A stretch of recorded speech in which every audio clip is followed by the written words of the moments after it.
14 Agustus 1945, sekitar pukul 13.30, Sultan Syahrir sedang berada di ruang kerja dan mendengarkan radio. Ya, pendengar setia, kembali lagi kepada berita utama. Jepang telah menyerahkan diri kepada sekutu tanpa syarat. Terima kasih. Apa benar yang ku dengar barusan? Aku harus memberitahu Bung Hatta. Setelah mendengar berita kekalahan Jepang, Sultan Syahrir segera pergi ke rumah Muhammad Hatta untuk memberitahukan berita ini.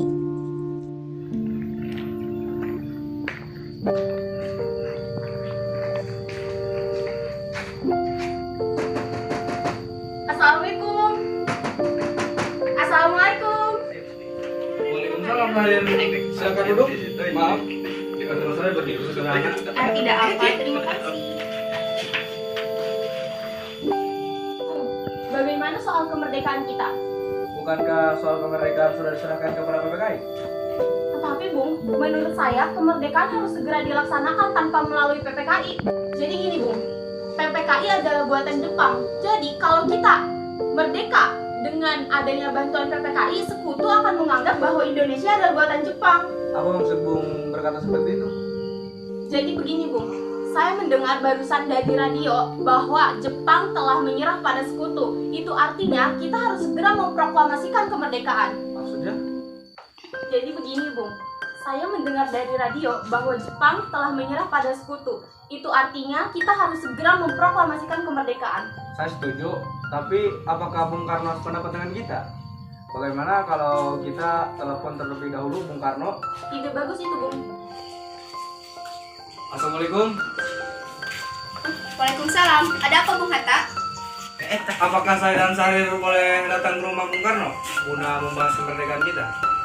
Tentu saja, saya tunggu kedatangan Anda. Terima kasih. Assalamualaikum. Waalaikumsalam. Mari kita berangkat. Mari. Sultan Syahrir dan Mohatta menemui Soekarno di rumahnya untuk memberitahukan tentang kekalahan Jepang. Syahrir mendesak untuk mempercepat proklamasi, tetapi Bung Karno menolak. Assalamualaikum. Assalamualaikum. Waalaikumsalam. Silakan duduk. Terima kasih. Apa kalian datang kemari? Ada masalah apa? Ada yang harus disampaikan oleh Syahrir. Berita apa itu Syahrir?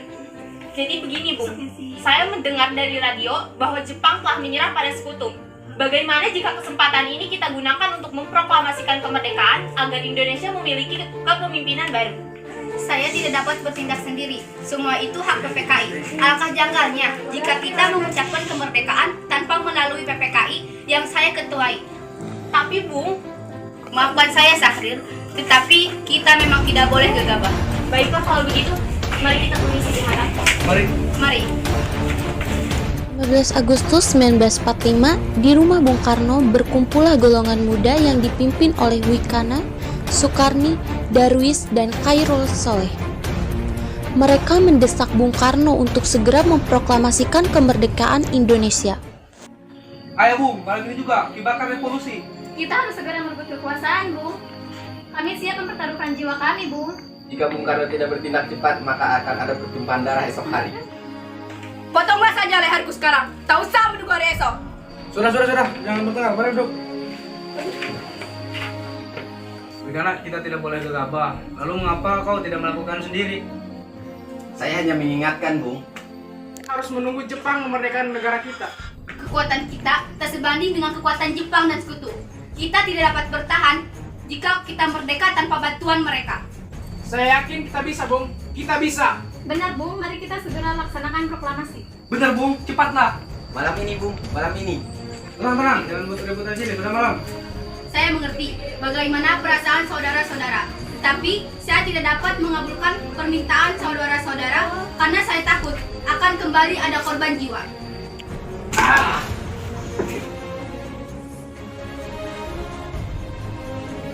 Setelah usahanya mendesak golongan tua gagal, para pemuda lalu melaksanakan pertemuan di Jalan Cikini 71.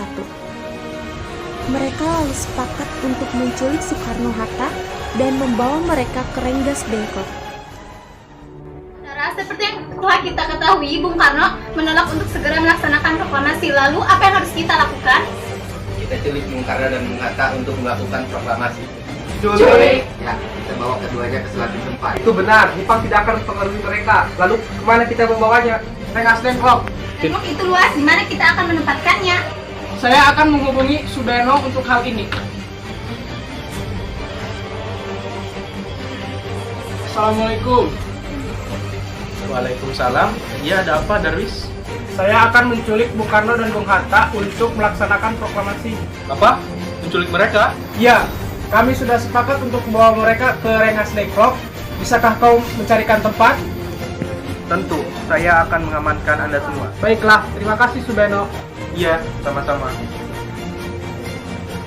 Subeno setuju dan kita akan ditempatkan di rumah Joe Kison. Kapan kita akan membawa mereka? Secepatnya, besok subuh. Anda setuju? Pukul berapa tepatnya? Pukul 4, bagaimana? Setuju. Keesokan harinya, 16 Agustus 1945, pukul 4, rombongan pemuda menculik Bung Hatta untuk dibawa ke Rengas Dengklok tanpa sepengetahuan golongan tua. Assalamualaikum. Waalaikumsalam. Mari, Bung Hatta ikut kami. Mau dibawa kemana saya nih? Lalu, mengapa kalian membawa saya? Rengas Dengklok ini sudah menjadi keputusan para pemuda. Apa yang Anda bicarakan? Ini sudah jadi kesepakatan kami, Bung. Mari ikut kami. Ini diperintahkan Anda, Bung. Jangan ikut. Ayo, Bung. Waktumu hampir habis. Baiklah. Rombongan pemuda juga menculik Soekarno. Soekarno bersedia ikut dengan rombongan pemuda ke Rengas Dengklok jika istrinya diajak pula. Bung Karno, Iya, ada apa? Anda harus ikut kami, Bung. Untuk apa aku ikut dengan kalian? Ini sudah jadi kesepakatan para pemuda, Bung. Dasarkah kalian, jika aku memiliki istri, bagaimana dengan dia? Ada apa, Kang Bos? Berapa banyak orang? Nimas, pemuda-pemuda ini akan membawa aku dan Hatta ke Rengas Dengklok. Untuk apa, Kang Bos? Untuk menjauhkan Bung Karno dan Bung Hatta dari pengaruh Jepang. Lalu bagaimana denganku? Aku tidak ingin berpisah dengan istriku. Jika kalian ingin membawa aku, maka kalian juga harus membawa dia. Baik, Bung, kami akan membawa kalian berdua. Tetapi kita harus pergi sekarang. Baiklah. Rombongan pemuda yang membawa Soekarno dan Hatta tiba di Rengas Dengklok. Bung Hatta telah sampai terlebih dahulu sebelum Bung Karno. Keduanya dibawa ke sebuah ruangan di dalam rumah Jiao Kisong. Ini apa mau kalian? Sehingga saya dibawa ke sini. Kami ingin Anda dan Bung Karno segera melaksanakan proklamasi. Bung Karno, Hatta, ternyata kau sudah di sini. Iya benar, mereka membawa aku kemari. Mereka membawa Fatna juga. Iya benar, Hatta. Sukarni, ada apa sebenarnya? Begini, Bung, kami ingin Anda berdua segera memproklamasikan kemerdekaan. Ini saat yang tepat untuk segera memproklamasikan kemerdekaan, Bung. Mengapa kau begitu percaya dengan berita itu? Jepang pasti akan memerdekakan kita, tapi bukan sekarang. Saya tidak setuju, Bung. Saya ingin kemerdekaan ini atas jerih payah kita sendiri. Itu benar, Bung. Apabila kita merdeka atas hadiah Jepang, kita akan menjajah kembali. Ada apa, Saleh? Mengapa kau terengah-engah seperti itu? tidak bisa Subarjo. Dia ingin menjemput paksa Soekarno. Baiklah, saya akan menemuinya. Wikana, bisakah aku menemui Soekarno dan Hatta? Untuk apa Anda ingin menemui mereka? Rapat PPKI batal, jadi aku ingin menemui mereka. Tidak bisa, Anda tidak berhak membawa mereka. Mengapa? Karena kami sudah sepakat mendesak Soekarno untuk memproklamasikan kemerdekaan kita. Kalau begitu, izinkan aku menemui mereka terlebih dahulu. Baiklah, mari masuk. Ada apa, Subarjo? Rapat PPKI batal. Selain itu, Jepang menyerah pada sekutu. Jadi, berita itu benar adanya. Iya benar, Bung. Bukankah saya dan Syahrir sudah beritahu Anda, Bung? Tetapi, saya belum percaya, Hatta. Kalau begitu tunggu apa lagi? Mari kita melakukan proklamasi kemerdekaan Indonesia. Benar, Bung. Ya sebaiknya memang begitu, Bung. Baiklah, saya akan menuruti permintaan kalian. Kalau begitu, bolehkah kami pulang? Kalau begitu, bolehkah saya membawa pulang Bung Karno dan Bung Hatta, Wikana? Tidak. Saya berjanji akan menjaga mereka dengan taruhan nyawa saya. Apa kau bisa memegang janjimu itu? Tentu saja. Baiklah kalau begitu. Terima kasih. Sampainya di Jakarta, 16 Agustus 1945 pukul 4, Soekarno mengantarkan istrinya pulang terlebih dahulu sebelum beliau merumuskan naskah proklamasi bersama para pemuda. Kita sudah sampai di Jakarta, Bung. Mari kita ke rumah Laksamaida untuk membahas proklamasi. Baiklah, tapi tunggu. Saya ingin mengantarkan istriku pulang terlebih dahulu. Silakan, Bung. Saya akan mengantar Anda. 17 Agustus 1945 dini hari. Setelah sampai di rumah Laksamana Maeda yang terletak di Jalan Imam Bonjol nomor 1, Bung Karno pergi menemui Miss Himura agar merubah status dan keadaan di Indonesia.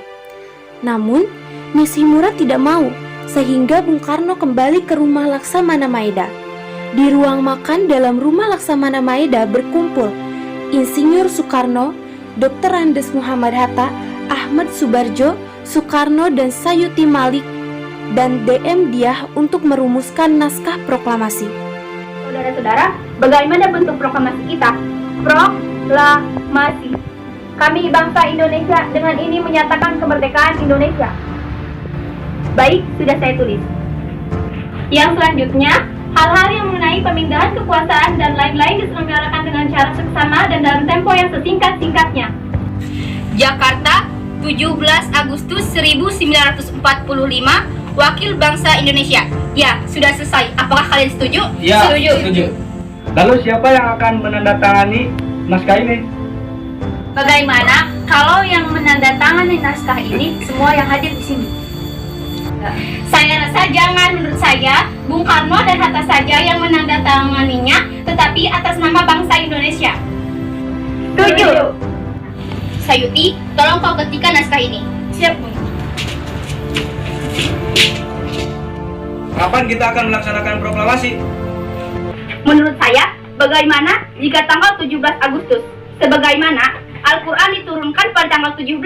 Selain itu, orang Islam melakukan sholat dalam sehari dengan sejumlah 17 rakaat. Bagaimana jika hari ini, tanggal 17 Agustus? Setuju, Bung. Lebih cepat, lebih baik. Pukul berapa kita melaksanakannya? Pukul 10 tepat, bagaimana? Setuju. Saya akan menyuruh Fatmawati untuk menjadikan bendera merah putih. Tolong siapkan tiangnya. Baik, Bung. Tapi di mana kita akan melaksanakannya? Di rumah Bung Karno. Setuju. Ini naskahnya, Bung. Silahkan ditandatangani. Baiklah. Ya, perbanyakkan naskah ini, lalu sebarkan kepada masyarakat. Baik, Bung. Fatmawati, tolong kau jahitkan ini menjadi bendera merah putih. Baiklah.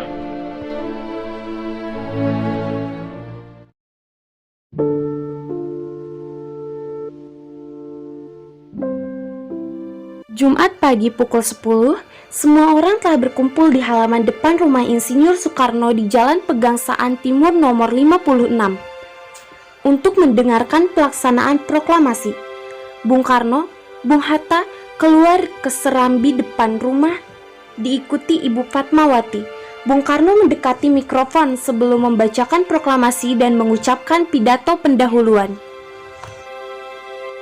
Saudara-saudara sekalian, saya telah minta saudara-saudara hadir di sini untuk menyaksikan satu peristiwa maha penting dalam sejarah kita. Berpuluh-puluh tahun kita bangsa Indonesia telah berjuang untuk kemerdekaan tanah air kita. Bahkan telah beratus-ratus tahun. Gelombang aksi kita untuk mencapai kemerdekaan kita itu ada naiknya dan ada turunnya. Tetapi jiwa kita tetap menuju ke arah cita-cita.